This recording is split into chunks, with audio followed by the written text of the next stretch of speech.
Lakshmi బిహారీకి divorce notice ఇస్తూ అందులో సంతకాలు చేయమని అడుగుతూ ఉంటుంది.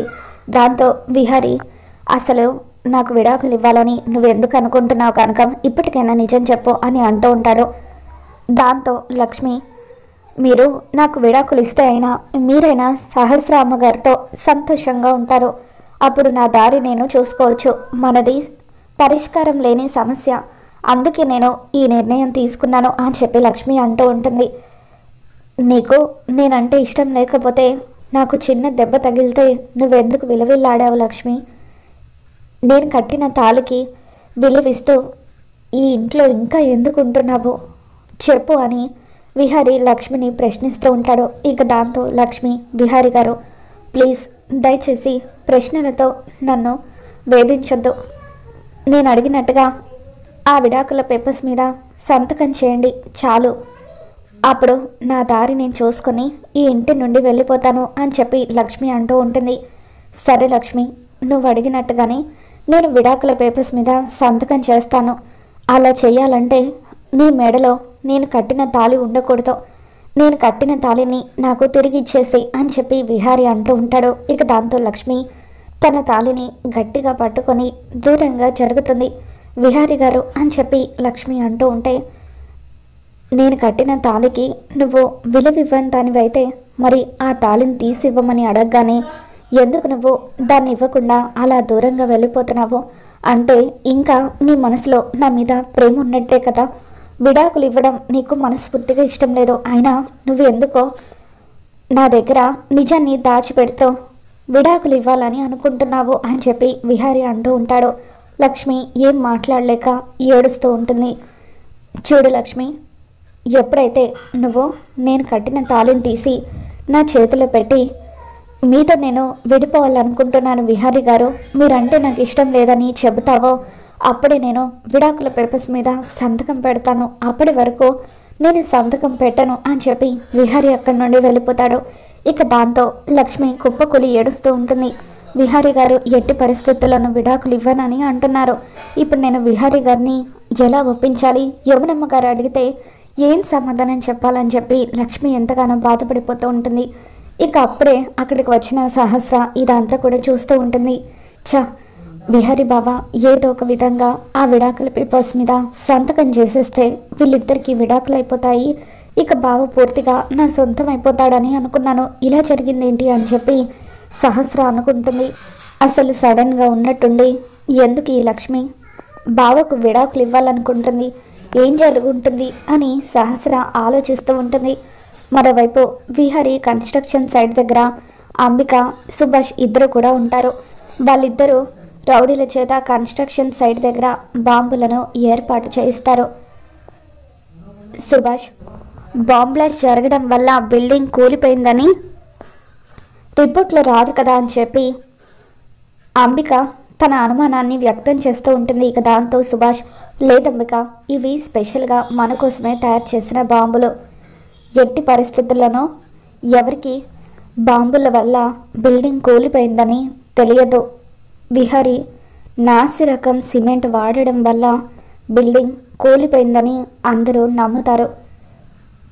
కార్మికులు చనిపోవడం, గాయపడడం ఇదంతా జరుగుతుంది. అప్పుడు విహారీ జైలుకు వెళ్ళడం ఖాయమని చెప్పి సుభాష్ అంబికతో చెప్తూ ఉంటే, సుభాష్ నువ్వు అలా చెప్తూ ఉంటే ఇప్పుడే చైర్మన్ పదవి నాకు వచ్చేసినట్టుగా అనిపిస్తుంది, చాలా ఆనందంగా ఉంది అని చెప్పి అంబిక అంటూ ఉంటుంది. ఇంకెందుకు ఆలస్యం, నీ చేత్తో నువ్వే ఈ రిమోట్ని నొక్కు, అప్పుడు బ్లాస్ట్ జరిగి బిల్డింగ్ అంతా కూడా పేక మెడలాగా కూలిపోతుంది అని చెప్పి సుభాష్ అంటూ ఉంటాడు. అంబిక ఆనందపడిపోతూ ఆ రిమోట్ని ప్రెస్ చేయగానే బిల్డింగ్ ఒక్కసారిగా కుప్ప కూలిపోతుంది. ఇక అక్కడ పనిచేసే కార్మికులందరూ కూడా రక్తపు మడుగులో ఆ బిల్డింగ్ కింద చిక్కుకుపోతారు. చాలామంది గాయపడడంతో అంబులెన్స్లో వాళ్ళని హాస్పిటల్కి తీసుకొని వెళ్తారు. ఇక ఇందులో మీడియా వాళ్ళు, పోలీసులు వీళ్ళందరూ కూడా ఆ బిల్డింగ్ దగ్గరికి చేరుకుంటారు. టీవీలో విహారీ కన్స్ట్రక్షన్స్ దగ్గర భారీ ప్రమాదం జరిగింది, నిర్మాణంలో ఉన్న గోడ కూలిపోవడం వల్ల ఎంతోమంది కార్మికులు గాయపడ్డారు, వీళ్ళల్లో కొంతమంది పరిస్థితి విషమంగా ఉంది అని చెప్పి టీవీలో యాంకర్ చెప్తూ ఉంటే ఆ న్యూస్ విని విహారీ, లక్ష్మి, చారుకేశ వీళ్ళందరూ షాక్లో ఉండిపోతారు. కన్స్ట్రక్షన్లో ఉన్న బిల్డింగ్ కూలిపోవడం ఏంటి, అసలు ఇలా జరిగింది మావయ్య, మనం వెంటనే అక్కడికి వెళ్ళాలి, పద మావయ్య అని చెప్పి విహారీ చారుకేశం తీసుకొని వెళ్తూ ఉంటే లక్ష్మి కూడా వాళ్ళతో పాటు వెళ్తూ ఉంటుంది.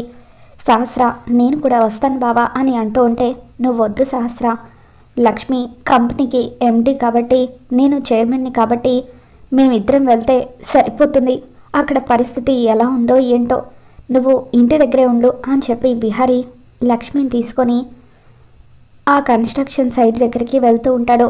ఇక అక్కడికి వెళ్ళేసరికి ఎంతోమంది కార్మికులు రక్తపు మడుగులో పడి ఉంటారో వాళ్ళని అంబులెన్స్లో హాస్పిటల్కి తీసుకుని వెళ్తూ ఉంటే అక్కడ దృశ్యాలు చూసి విహారీ, లక్ష్మి, చారుకేశవ్ వీళ్ళందరూ కూడా ఎంతగానో బాధపడిపోతూ ఉంటారు. అంబిక విహారీ వాళ్ళ ముందు బాధపడుతున్నట్టుగా నటిస్తూ లోపల మాత్రం ఎంతగానో ఆనందపడిపోతూ ఉంటుంది. అమ్మయ్య, చాలామంది గాయపడినట్టున్నారు, వీళ్ళందరినీ చూస్తూ ఉంటే నా చైర్మన్ పదవి నాకు తిరిగి వచ్చినట్టుగా ఉంది, ఖచ్చితంగా వీళ్ళు విహారీ మీద కేసు పెడతారు, విహారీ జైలు పాలవుతాడు అని చెప్పి అంబిక లోపల ఆనందపడిపోతూ ఉంటుంది. ఇక ఇంతలో అక్కడ ఒక చిన్న పాప తన తల్లి కోసం ఏడుస్తూ ఉంటుంది. ఆ పాప కూడా ఒంటి నిండా గాయాలయ్యి రక్తం కారుతూ ఉంటే విహారీ ఆ పాపను చూసి చలించిపోయి, పాప ఏమైంది అని అడుగుతూ ఉంటే, మా అమ్మ కూడా ఆ బిల్డింగ్ కింద పని చేస్తూ ఉంటే బిల్డింగ్ కూలిపోయింది, అమ్మ ఏమైందో ఏంటో ఇప్పటి వరకు ఏమీ తెలియడం లేదు అని చెప్పి ఆ పాప ఏడుస్తూ ఉంటే, పాప ఏడవకు, మీ అమ్మగారికి ఏమీ కాదు, నేనున్నాను కదా, నేను కాపాడుతాను అని విహారీ ఆ పాపకు చెబుతూ ఉంటాడు. అలా విహారీ ఆ పాపను ఓదారుస్తూ ఉండగా ఇంతలో ఆ బిల్డింగ్లో మిగిలిపోయిన మరొక పార్ట్ కూలి విహారీ మీద పడబోతూ ఉంటుంది. ఇక కాస్త దూరానున్న లక్ష్మి ఇదంతా చూస్తూ విహారీని కాపాడడం కోసం అని చెప్పి పరిగెత్తుకుంటూ వస్తుంది. అక్కడికి వచ్చి విహారీని, ఆ పాపను లక్ష్మి పక్కకు తోసేసి భారీ ప్రమాదం నుండి వాళ్ళను కాపాడుతుంది. ఇక అలా లక్ష్మి వాళ్ళని కాపాడే ప్రయత్నంలో ఒక పెద్ద రాయిచ్చి లక్ష్మి తల మీద పడడంతో తన తలకు బలమైన గాయం అవుతుంది. ఇక రక్తపు మడుగులో ఉన్న లక్ష్మిని చూడగానే విహారీ విలవిల్లాడిపోతూ లక్ష్మి అంటూ గట్టిగా అరుస్తూ తన 2 చేతుల్లో లక్ష్మిని ఎత్తుకొని హాస్పిటల్కి తీసుకొని వెళ్తూ ఉంటాడు. ఇక అలా రక్తపు మడుగులో ఉన్న లక్ష్మిని చూసి విహారీ ఎంతగానో బాధపడిపోతూ ఉంటాడు. చారుకేశ కార్ డ్రైవ్ చేస్తూ ఉంటే లక్ష్మిని విహారీ తన ఒడిలో పడుకోబెట్టుకుంటాడు. లక్ష్మి, నీకేం కాదు లక్ష్మి, నేనున్నాను, నేను ఎలాగైనా సరే నేను బతికించుకుంటాను అని చెప్పి విహారీ అంటూ ఉంటాడు. ఇక దాంతో లక్ష్మి, విహారీ గారు, నేను ఎక్కువసేపు బతకనని నాకు తెలుస్తుంది, మీకైతే ఏమీ కాలేదు కదా, నాకు అది చాలు విహారీ గారు, నేను ఒకవేళ చనిపోయినా కూడా మీరు నా గురించి బాధపడాల్సిన అవసరం లేదు, సహస్ర అమ్మగారితో మీ జీవితం కొత్తగా మొదలవ్వాలి అని చెప్పి లక్ష్మి అంటూ ఉంటుంది. లేదు లక్ష్మి, నేను కాపాడుకుంటాను, నీకు ఏమీ కాదు అని చెప్పి విహారీ లక్ష్మికి ధైర్యం చెప్తూ ఉంటాడు. తర్వాత విహారీ లక్ష్మిని హాస్పిటల్లో అడ్మిట్ చేస్తాడు. ఇక హాస్పిటల్లో లక్ష్మి కండిషన్ చాలా సీరియస్గా ఉంటుంది, బ్లడ్ చాలా పోయిందని చెప్పి కొద్దిసేపు ట్రీట్మెంట్ జరిగితే కానీ ఏదైంది చెప్పలేమని డాక్టర్లు అంటూ ఉంటారు. ఇక విహారీ లక్ష్మికి బ్లడ్ అవసరం అవ్వడంతో తనే లక్ష్మికి బ్లడ్ ఇచ్చి దగ్గరుండి ట్రీట్మెంట్ చేయిస్తూ ఉంటాడు. మరోవైపు ఈ విషయం తెలుసుకున్న యమున కూడా హాస్పిటల్కి వస్తుంది.